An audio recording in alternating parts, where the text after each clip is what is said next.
Hello, and welcome to the Social Protection Podcast. I'm your host, Jo Sharp. In today's episode, we're talking about one of the toughest and most contested aspects of social protection policy making: targeting. Who should receive support from social protection systems? How do we identify the right people and reach them? The way countries choose to target programs involves weighing up a complex set of issues, while our targeting toolkit is still made up of just a handful of fundamental methods and approaches, each with their individual strengths and weaknesses when it comes to the critical task of selecting and reaching people in need. In this episode, I'll introduce some of the key considerations and trade-offs often invoked when making decisions about how to target social protection. And I'll ask my guests about the latest thinking on how to reconcile these perennial dilemmas. My guests today are Rachel Sabatas-Wheeler from the Institute of Development Studies and Matthew Waipoy from the Poverty Global Practice at the World Bank. Rachel is the co-author of a new paper on key considerations for targeting social assistance in situations of protracted crises, and Matt is a co-author of a new book from the World Bank called Revisiting Targeting in Social Assistance, a new look at old dilemmas and what dilemmas they can be. Welcome, Rachel and Matt. Thank you. Good to be here. Hi, Jo. Hi, Rachel. Looking forward to this. So, Rachel, can you set us up as we embark on this wide-ranging and complex topic? Can you give us an outline of the basic typology of the options for targeting social assistance schemes? So specifically targeting social assistance, whether it's cash or food or assets, targeting refers to a process by which we identify those people or households who are eligible to receive some kind of assistance. It could be humanitarian or development assistance or welfare.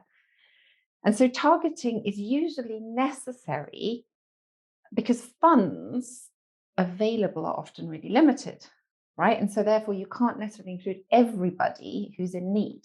So what actually has to happen usually is you identify some kind of threshold above which someone or a household will be ineligible and below which a household would be eligible. And so how would you actually measure those thresholds? There's different ways. So if you've got fantastic data, say you're living in a country with great administrative data or data from my income, my work, you can use something called means testing.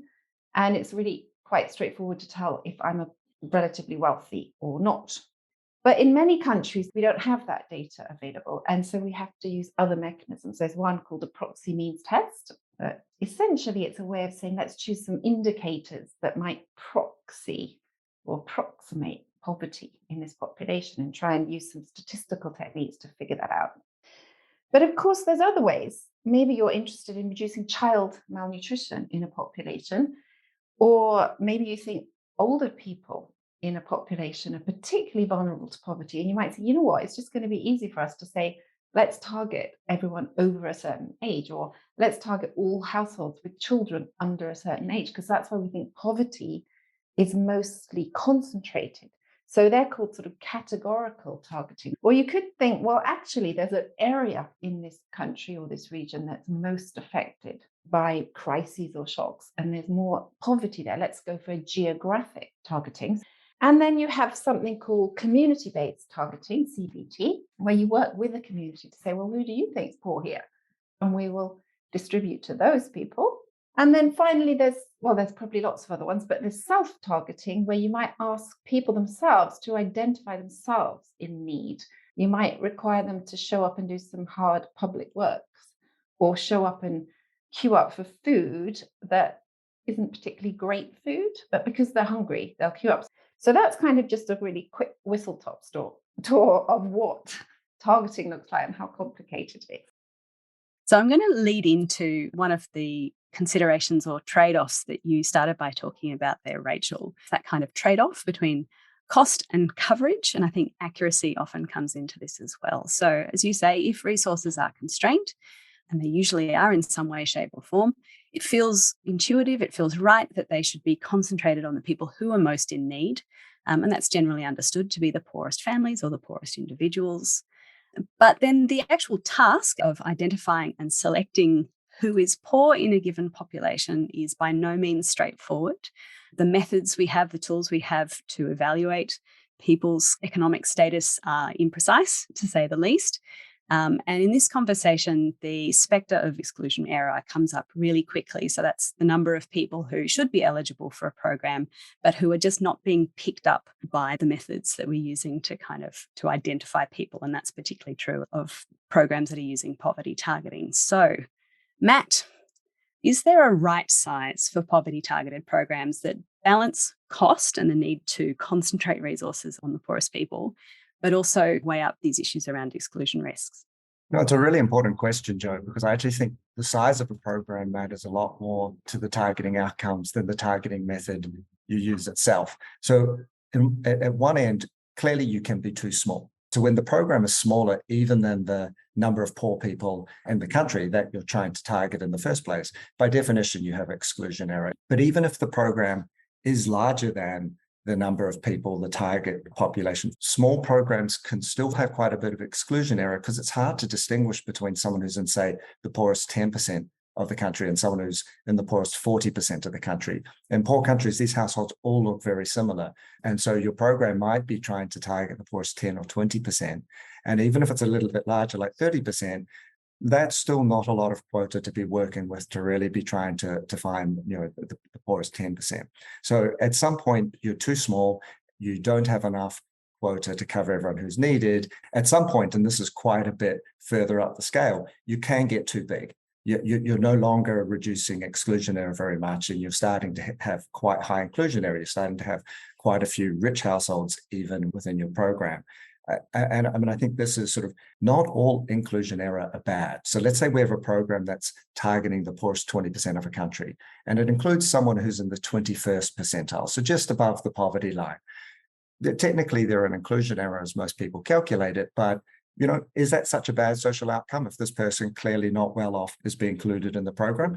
So, I mean, in a sense, there is a sweet spot, and we discuss this in the book. You don't want to be too small, you don't want to be too big. Realistically, the program should be quite a bit larger than the target. So I think the gap sometimes between those who support poverty targeting and those who support more universal coverage is sometimes smaller than it seems. I think all of us think that programs in most countries probably should be a little larger than they often are. Staying with you, Matt, and particularly on perhaps one of the most thorny and contentious tools we have in our toolkit, the proxy means test, the PMT. The PMT is much maligned in social protection. It's also widely used. It's been around for decades. It's not going away anytime soon. How are the tools evolving when it comes to this kind of measurement? And are they making much difference in addressing these kinds of errors?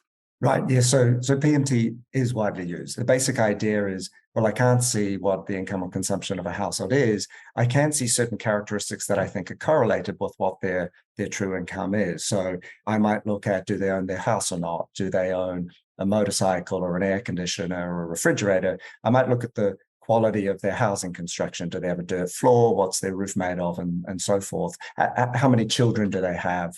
Poorer households often tend to have more children. And so based on those proxies, which is why it's called a proxy means test, you have a statistical model that predicts what you think their income or consumption is. I do want to say first, PMT is definitely not the only targeting option. There are some contexts in which PMT may be a good option, some contexts in which it may be a poor option, and there's various considerations. But you are right, PMT is a bit of a workhorse in the targeting toolkit, and so there's been a lot of effort to improve it. So you can use new data in the PMT formula.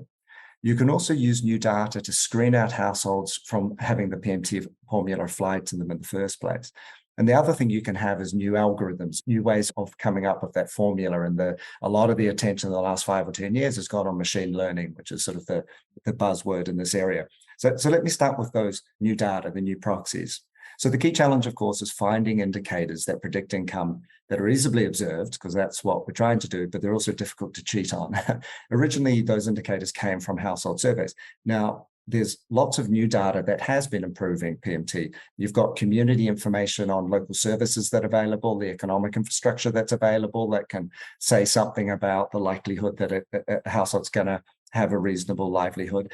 There's great new geospatial data on natural disasters, both whether they've happened or the risk that they're going to happen in the future. There's also data on mobile phone records, which are at an individual level that can tell you something about a household. The big evolution has been the use of administrative data on formal household income, which has always existed. It's been in social security databases, it's been in personal income tax databases, but it's often been difficult to access and difficult to match to the data being used to identify households as poor or not for social assistance eligibility. So that matching's become a lot easier with unique identification numbers in countries and with electronic ID.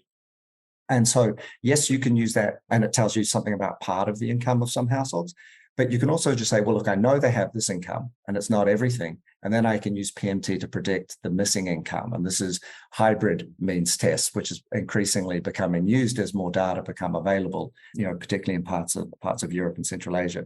There's also data not only on income, but things like, do you own property and what is it worth? Do you own vehicles and what are they worth?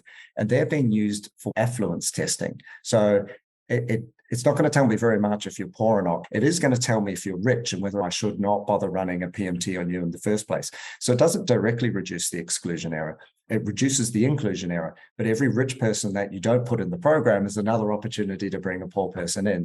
The second one is different algorithms. These machine learning approaches, can they help us in targeting? Our main conclusion on this is the new algorithms can produce better results.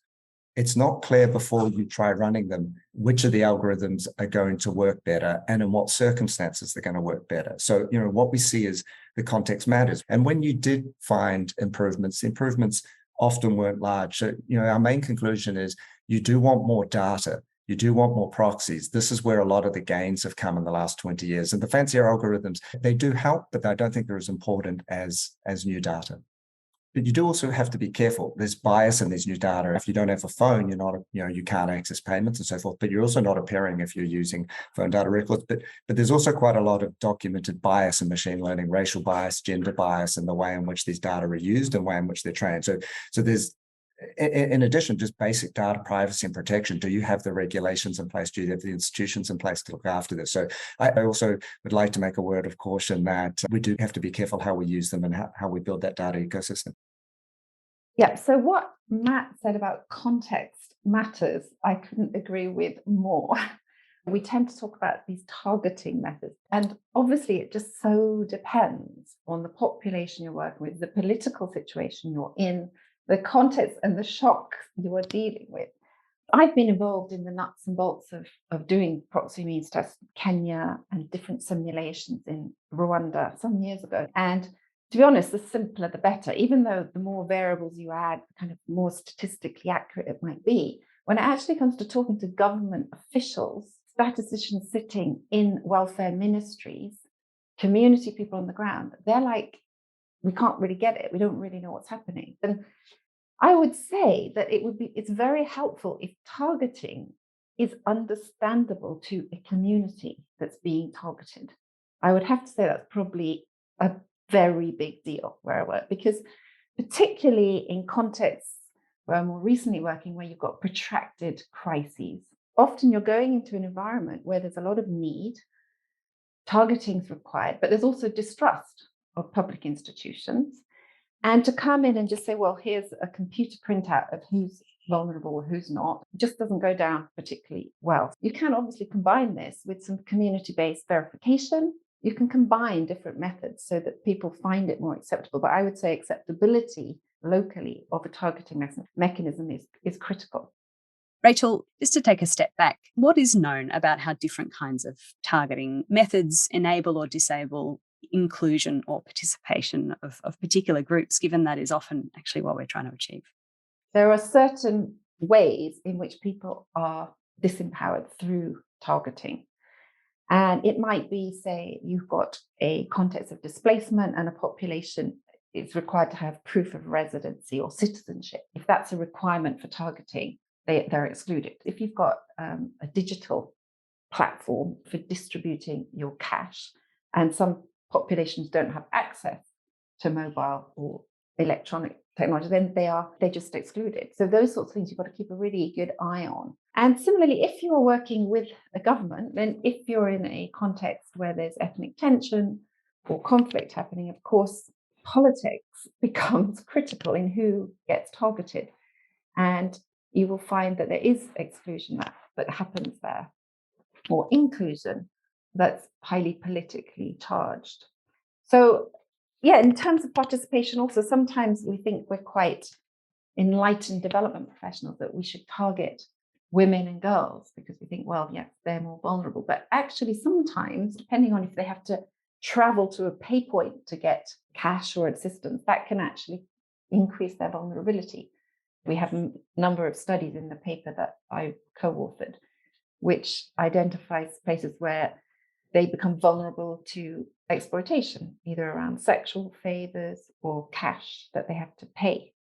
Let me move on to the second set of considerations that comes up around this topic, which relate to political economy. So there's kind of a counter view that, maybe it's not a great idea to try and concentrate resources on poor people. And in fact, you should try and spread them around a little bit more to include the vulnerable, the middle class. And the theory here is that you get a weight of public support behind social protection policies, and then that translates into more sustainable financing, higher benefits, better services. And this is often used as an argument in favour of more kind of categorically targeted programs like child grants, social pensions for the elderly. And it does kind of push back on this idea of social protection spending being fixed or finite, remembering that budget allocations, like everything else, are political as well as technical decisions. Rachel, what do you think? Is this a valid argument? Is this something we should be considering, or is it a bit oversimplified? It's a tough one. I think that statement by Amartya Sen that benefits meant exclusively for the poor often end up being poor benefits. In some of the contexts I work in, I would probably say that's true. Working in the field over the last 20 years, I've been in a number of countries where there's a notion that why should we give poor people money? They're just lazy. Why? I don't want to do that. They either have to work like we do, or I'm not going to support. That's been a prevalent idea in some countries I've been in. And then there's other cases. For example, some years ago in Namibia, there was a discussion of piloting a social pension for the poorest older people. But there was a big sort of upheaval about, no, it should be for all old people. So there was some big discussion on, okay, well, we're going to have to do this. Otherwise, it's not going to get traction. We're going to have everybody, even though the richest older people are going to be using that money to pay for their club membership. But interestingly, when it came to the actually delivery of the pension, the designer said, okay, we're going to make this self-targeted. So we're going to drive around the country with like a mobile ATM machine. You're going to have to queue up and get your pension outside. So only the poorest old people who really needed that would show up, because the wealthy people, there's no way they were going to stand in line. I do think this whole fixation on targeting and preference for targeting versus universal is often a reflection of the residual role assigned to social policy and development. We often think, okay, we've got to target, we've got to deal with the poor, they're up there as this sort of group. But social policy is often not seen as an integral part of our development economic growth plan. It's kind of seen as this add-on, and that's why we don't really take a universal approach very seriously. We talk about it a lot, but we don't actually build it into our budgeting. The other thing, just to say quickly on this idea of the political economy and benefits for the poor being poor benefits, the salience of that argument is going to be different at different levels of income. High-income countries spend on health, education, social protection, and pensions 24% of GDP on those categories. Middle-income countries spend about 10 to 14% on average. Low-income countries spend just 4.4% on all of those combined. Over half of that goes on education, a fifth of that goes on health. What's spent on social protection transfers in a low-income country is 0.2% of GDP. So you've got very limited social spending. You may have a social consensus that says, look, everyone should get these programs. It's not going to wish the programs into being. It's not going to make the budget space in low revenue, low fiscal space countries there.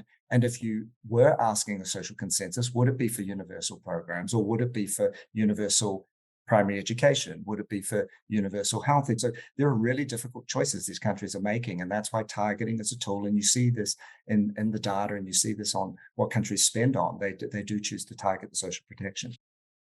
Let's head into the third set of considerations I wanted to touch on today. And that's about the dynamism of poverty and vulnerability, which we have already brought up. So people's needs change. They weren't poor, now they are poor. They've been affected by a disaster. A person has become pregnant or become elderly and their needs change. And an effective social protection system needs to be able to respond to those changes. Linked to this is the idea of administration. If, again, you want a system that can be realistically be updated and responding in real time, in many contexts, you need to have data requirements that are not too onerous for individuals, for families, for officials, especially in countries where administrative capacity is fairly low. This is a big issue increasingly in social protection programs. And as a result, there's been a lot of emphasis on building these large-scale social registries that include data on a lot of people, even if they're not all actually receiving programs. Matt, I'm going to ask you about this first because the World Bank, amongst others, is prominent in providing support in many countries for establishing these kinds of systems. I'm interested in knowing whether there's evidence that they are working better to respond to people's needs, because they are also very complex and potentially difficult to implement. So great question. The idea of social registries is to bring all of the information on all potential beneficiaries into one data system. And so there's a couple of key benefits from that. The first is to reduce fragmentation. So different programs using different beneficiary lists, different targeting methods, even when aimed at the same people. So this means, not only some people don't get all the programs that they are eligible for or that are targeted to them. So if we think about, for example, free healthcare programs and a cash transfer program for the poor. But if you only get the free healthcare card, you may not be able to afford to take the public transportation to the public health clinic. You may not be able to afford to buy the medicine, after your appointment. So not getting everything that's intended for you, not getting that social protection package will undermine the impact of what you do receive. Another key benefit is, you mentioned the administrative complexity and costs of targeting, maintaining the data system and so forth. Within a social registry, which is designed to cover, the full range of social protection programs, it allows you to have economies of scale and to put all of your effort into a single quality database. And this can help reduce administrative costs. So targeting is often criticized for the high cost of data collection, of the eligibility assessment. And it's not cheap, but we do look at some of these social registries and it's not easy to get data, but where we do, the administrative costs for established social registry systems are on average only about 1% to 3% of the value of the annual benefits that are being paid out each year. So it's not cheap and it's not simple, but relative to the volume of the payments that you're making, it's not expensive. But I do think one of the key benefits is exactly what you're saying. People's income and circumstances are dynamic. You may not be poor now, but you may lose your job and or fall sick and need support later. A social registry with a dynamic intake system means you can apply for the support when it happens. You often find programs that just sort of maintain their own database and exist outside of a social registry or where there is no social registry.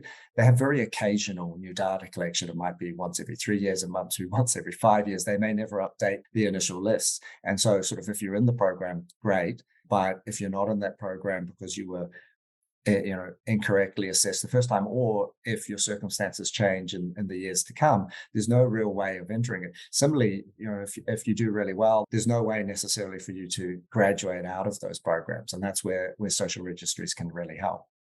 Rachel, these systems that Matt's talking about are really designed to address dynamic need in contexts that are essentially stable.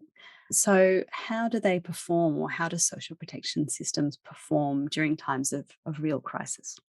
Okay, good question. So depending on the type of crisis or shock, you're going to have very different scenarios. So for example, if we think about, say, a climate shock, a drought, it's really about how do you build a system that can flexibly, nimbly adapt up and down, sort of scale out and then scale back in after a shock. And we've seen some really good examples of this. There's the HSNP, Hunger Safety Net Program in Kenya.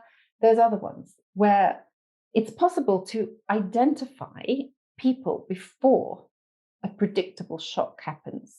So as long as your data's up to date, that's a bit of a big assumption. You can say, okay, there's 20% of people. If this shock happens, and it might be triggered by some weather event, we'll do a payout because we'll pre-register all these people in their e-phones. They're going to get some e-money.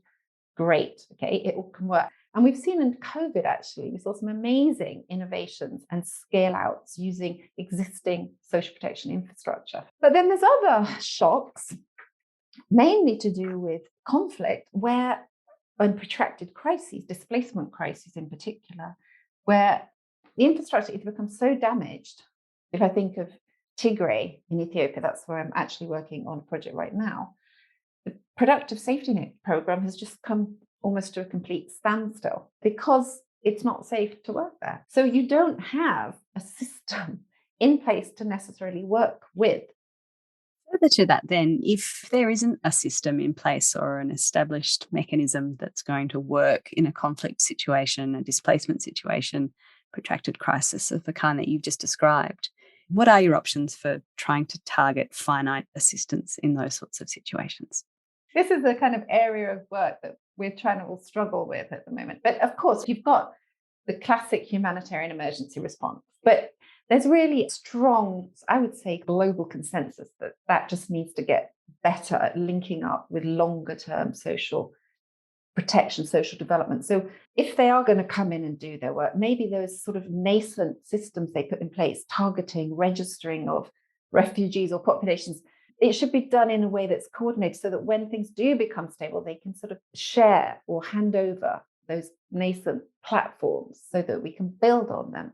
We've been doing some work in Iraq, actually, where obviously large parts of the country were under ISIS control. The government couldn't get there at all, but the international agencies were there and they're able to provide a lot of support. And they had these large databases. And then once ISIS was defeated and the government was able to move back into these areas, there was a question, how useful are these beneficiary lists that the humanitarians had? And we were able to do a lot of work that would say, look, maybe you would start with these people on the list and you could reassess them, but they've got a pretty high chance. And you could have the humanitarian agencies referring them into the government. Some of the lessons, and we've got a couple of papers coming out on this, not just the technical, but like, what did you need to be in place for this sort of stuff to work? And a lot of it is trust. You also need trust between the government, between the international agencies, in terms of sharing data. And there's a lot of important restrictions on sharing humanitarian data, but you also need trust on the part of the beneficiaries of these humanitarian programs. In a lot of conflict areas, you may not trust the government to look after you. You may not want your name to be handed over to the government to say, look, I think this person's poor and you should bring them in. Well, that's an excellent segue into the last set of things that I wanted to briefly touch on, being trust and social cohesion. And we talked a little bit about this earlier as well, Rachel. Where there is a lot of need, the rationale and methodology for distinguishing the poor from the poor can be hard to understand. There are risks that this can lead to distrust of governments and other organisations providing assistance, create social jealousy and tensions between individuals and groups. What are some of your options in making sure it feels fair, that you're not creating tensions and some of those challenges that can emerge in these situations? I actually think we should worry more than we do about this issue of tension and perceptions of fairness in terms of targeting, especially in contexts when obviously poverty and vulnerability is so high and so widespread. So there have been interesting new discussions around lotteries, because a lottery system makes sense. And it's just by chance whether you get the payment or not. And the little bit of work that I have reviewed in the paper from the Central African Republic and a couple of other places shows that people weren't too upset about it. They thought, okay, well, it's fair. I didn't get included, but it was fair. I had just as much chance as anyone else. And anyway, you are actually inputting the same amount of money into the local economy. So perhaps it's not something that people worry about as much as we think is a worry. I don't know. There's always been a discussion around the cost of targeting or doing a really sophisticated targeting versus like just flying a plane over and dropping cash, which is actually more efficient and effective. I mean, the other way, of course, is to think much more about how you bring a community into a decision-making process around targeting. I lived and worked in Rwanda for a long time and looked at community-based targeting. And, you know, it worked pretty well because the community would get everyone along and they'd, you know, decide who was born. It was very much based on identifying people on observable characteristics. But of course, just because a community does something doesn't mean it is without bias. And so we do also see that depending on if you've got newcomers into the community, or if there's certain ethnic tensions, they might be excluded entirely from the targeting process itself. But I think if you can mix and match your methods a bit, I think we need to be a little bit more flexible and adaptable of how we use methods, and not quite a lot of institutions get very wedded to one method and that's our method and we're going to apply it whatever the situation. I think that's a bit of a non-starter. Yeah, so lotteries are an interesting thing. One thing to note is they're not usually used as the main device. They're used as the secondary targeting device. You have a public works program, people who don't have a job, who want to work at these relatively low wages turn up, and there's still not enough jobs to go around, so you have a little bit of a lottery. But this idea of community tensions is really important. Some communities like proxy means tests because they don't require the community to select amongst themselves and to have those tensions be caused. It's some objective decision come down from the government, but it is very context dependent. You've got some places where local leaders won't post the PMT selected beneficiaries because they'll feel like they're the ones who'll be seen responsible for making these selections. So this tension is something to really pay attention to. And so you want to think about how much you target within very poor communities, right? And it may be that the answer is not to target within very poor communities because of the tension that it raises, and it's just not worth any potential benefits. You might be better to say, I'm going to, through my geographical targeting, identify the poorest 10% of villages, and everyone gets it. To come back to Rachel's idea of flying a plane over and dropping the money out, where do you fly the plane? A lot to unpack there. And as we've said many times, it really does depend a lot on context, on weighing up these different strengths and weaknesses of the different methods in different ways and places. This is a really contentious topic. People can have really strong views. So I'd be certainly interested to hear from listeners how they've reacted to this conversation. Rachel and Matt, thank you so much for taking on this topic on the Social Protection Podcast today. Thank you. It's been great to be on. Thanks, Joe. And thanks, Rachel. Yeah, it's been a great discussion. Really enjoyed it. Thank you.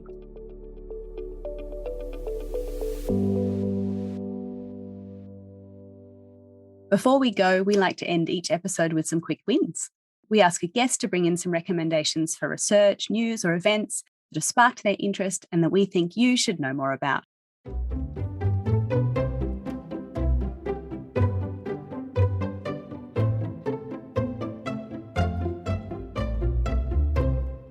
Today we have Nazanin Akkad, who is a social policy practitioner and chief of social policy at UNICEF Iran.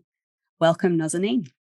So in the interview we just heard, we touched on the rise of integrated registries as a means to target and identify people for social protection programs. And your first pick touched on the integration of Iran's social protection system, building on the Iranian welfare database, which is one of these very large registries that draws on many different data sources. Can you tell us a bit about that? Yes, Iranian welfare database is a rich source and a very good baseline for Iran's social protection to actually support the government to identify vulnerable households for better social protection system.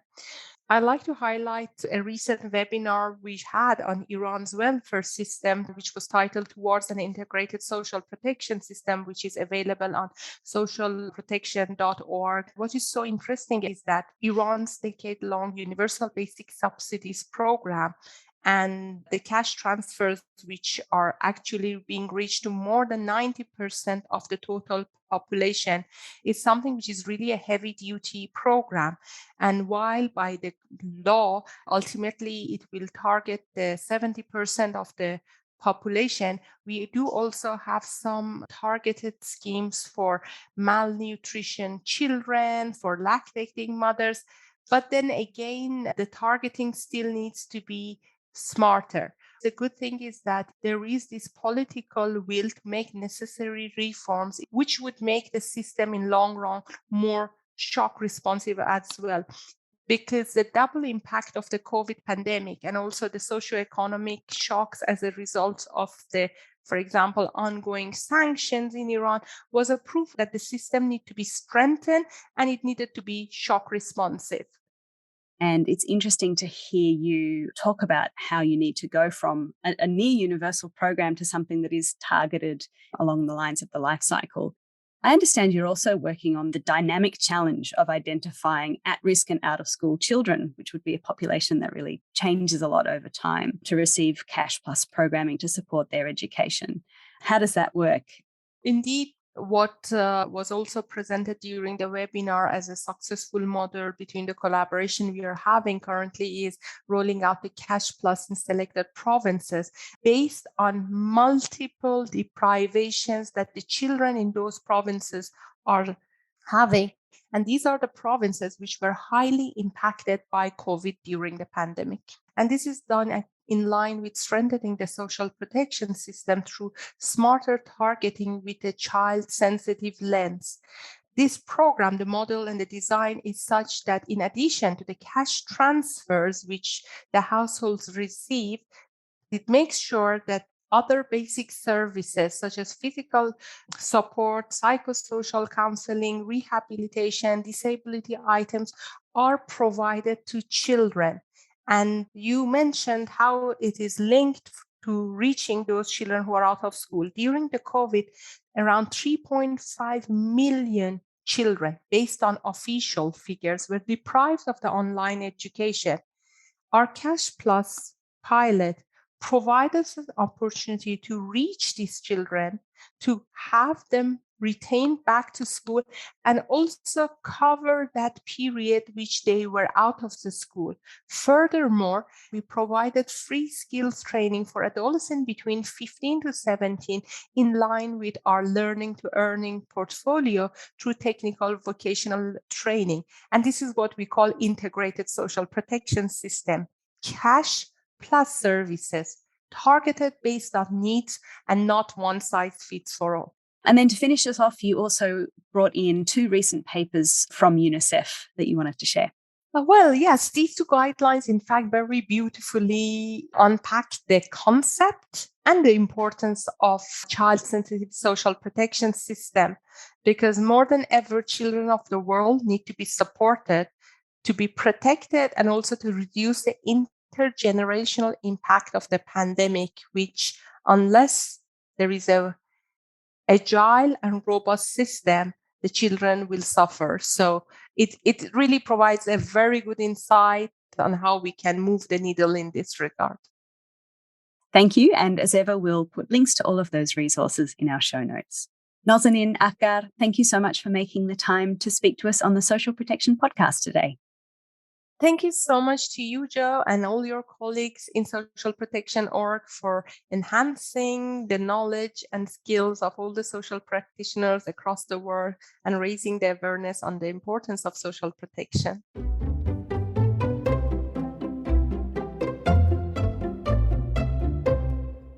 And thank you for joining me for the Social Protection Podcast. We are a production of socialprotection.org from the International Policy Centre for Inclusive Growth. Follow us on Twitter at SP_Gateway and find us on Facebook, YouTube, and LinkedIn. Subscribe to this podcast via your favourite podcast provider and leave a review. Back next month. See you then.